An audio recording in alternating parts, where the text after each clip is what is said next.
Hello student, मैं सरता सिंह अपने यूट्यूब चैनल हिंदी साहित्य अकेडमी से आपका स्वागत करती हूँ। आज शिक्षक भर्ती में अक्सर क्वेश्चन रचनाओं से पूछे जाते हैं। हिंदी साहित्य प्रमुख रचनाएं जयशंकर प्रसाद बनारस के थे। ये छायावादी प्रवर्तक थे। जिस तरह से जैसे शंकर भगवान हैं तो वो कहीं ना कहीं गुप्त होते हैं, तो गुप्त से चंद्रगुप्त, स्कंदगुप्त, और किसी तरह अगर हम पूजा नहीं करते हैं तो वो हमें कंगाल कर देते हैं, तो कंगाल से कंकाल। अगर पूजा की तो कामयाबी मिलेगी, तो इसके लिए कामायनी। शंकर भगवान मतलब अपने किसी भी भक्त के आंसू नहीं गिरने देंगे, तो इसलिए आंसू भी जयशंकर प्रसाद की है। मैथिली शरण गुप्त की रचनाएं हैं जय भाषा। जय जा का मतलब है जयद्रथ वध से, या का मतलब है यशोधरा से, भा का मतलब है भारत, भारती, सा का मतलब है साकेत। नोट: राष्ट्रकवि कौन है और दद्दा कौन है? तो ये मैथिली शरण गुप्त हैं। सुमित्रा नंदन पंत प्रकृति का चितेरा कौन है? प्रकृति का सुकुमार कवि कौन है? तो हम आज जानते हैं कि सुमित्रा नंदन पंत हैं।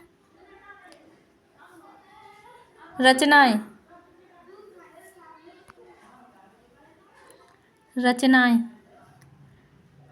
पल्लव, चिदंबरा, युगवाणी, ज्योत्सना, कला और बूढ़ा चांद, लोकायतन, गुंजन, ये इनकी प्रमुख रचनाएं।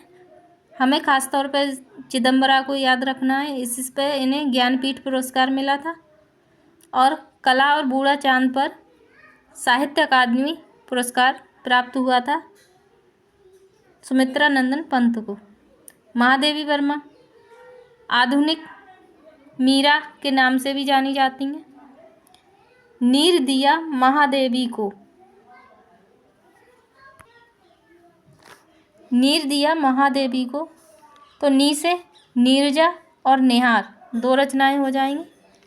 रा से रश्मि, दा से दीपशिखा, या से यामा, मा से महादेवी, को से काव्य ग्रंथ। ये इनकी महादेवी वर्मा की प्रमुख रचनाएं हैं। यामा हमें याद रखनी है क्योंकि यामा पे इन्हें ज्ञानपीठ पुरस्कार प्राप्त हुआ था। इनका एक निबंध भी है, अतीत के चलचित्र। अयोध्या सिंह उपाध्याय, इनकी प्रमुख रचनाएं प्रिय प्रवास, वैदेही वनवास, चुभते चौबदे, अधखिला फूल, फूल पत्ते, और पद्म प्रसून। तो अयोध्या में हमारी ट्रिक है, अयोध्या में बसने वाले कौन थे? यानी कि राम थे। उन्हें अयोध्या बहुत प्रिय थी, तो प्रिय से प्रिय प्रवास, और वनवास किसे हुआ था? वैदेही को, तो वैदेही वनवास। अब वनवास में जब वन में गए तो वहाँ क्या मिला? वहाँ चुभते चौबदे, वहाँ अधखिला फूल देखा, फूल पत्ते देखे, और पद्म प्रसून, ये सब कहाँ मिला? हमें वन में मिला। तो हमें एक दूसरे से रिलेटेड करके ऐसे ही रचनाओं को याद करना है। देवकी नंदन खत्री, इनकी प्रमुख 3 रचनाएं चंद्रकांता, देवकांता और भूतनाथ।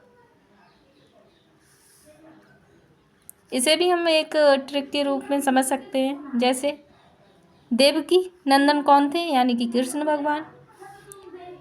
उन्होंने कहा कि माँ मुझे चंद्र खिलौना चाहिए। चंद्र का मतलब है चंद्रकांता से। देव यानी कि देवकी ने मना किया, बेटा भूत आ जाएगा, तो भूत से भूतनाथ। ऐसे ही एक दूसरे से रिलेटेड करके हम अपनी रचनाएं याद करेंगे।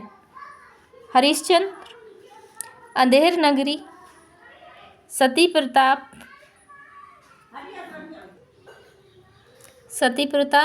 प्रेम जोगनी और भारत दुर्दशा। मैंने वही रचनाएं ली हैं जो अक्सर पूछी जाती हैं, तो इसे याद करने की ट्रिक होगी। एक है हमारी कपूर मंजरी। यहाँ पे हरिश्चंद्र में रात दिख रहा है तो रा से यहाँ पे मिक्स करके पढ़ेंगे कपूर मंजरी। वैसे यहाँ पे एक ट्रिक बना रखी है, अंधेर भारत में सत्य प्रेम, तो अंधेर से अंधेर नगरी हो जाएगी, भारत से भारत दुर्दशा हो जाएगी, सत्य से सती प्रताप हो जाएगी, प्रेम से प्रेम जोगनी हो जाएगी।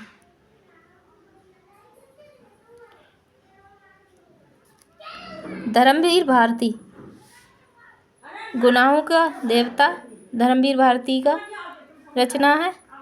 सूरज का सातवां घोड़ा, इनकी दो ही रचनाएं हैं। रचनाएं तो वैसे और भी हैं पर दो ही ली हैं मैंने। रामधारी सिंह दिनकर प्रसिद्ध आलोचक थे। इनकी प्रमुख रचनाएं हैं रश्मिरथी, उर्वशी, हुंकार, कुरुक्षेत्र, हाहाकार और परशुराम की प्रतीक्षा।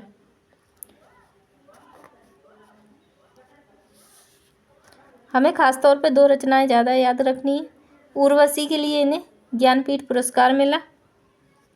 संस्कृत के 4 अध्याय पर इन्हें साहित्य अकादमी पुरस्कार मिला।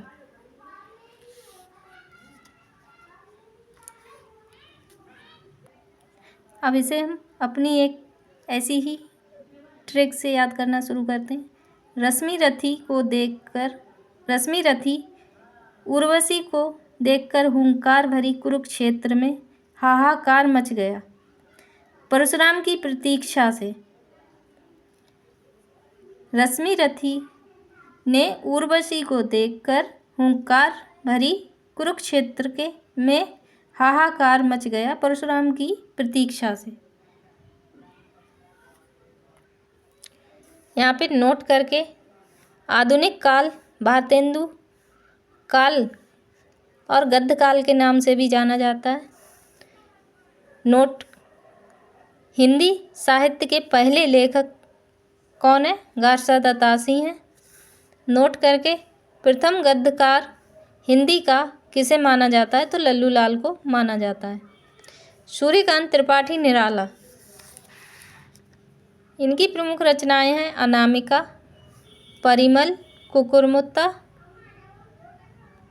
और निराला जी कैसे कवि थे? तो ये क्रांतिकारी कवि के रूप में माने जाते हैं।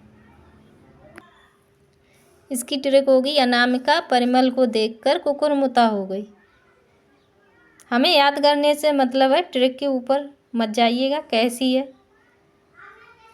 तो हमें कहना है कि अनामिका परिमल को देखकर कुकुरमुत्ता हो गई। हजारी प्रसाद द्विवेदी बलिया यूपी के थे। द्विवेदी युग का नाम महावीर प्रसाद द्विवेदी के नाम पर पड़ा।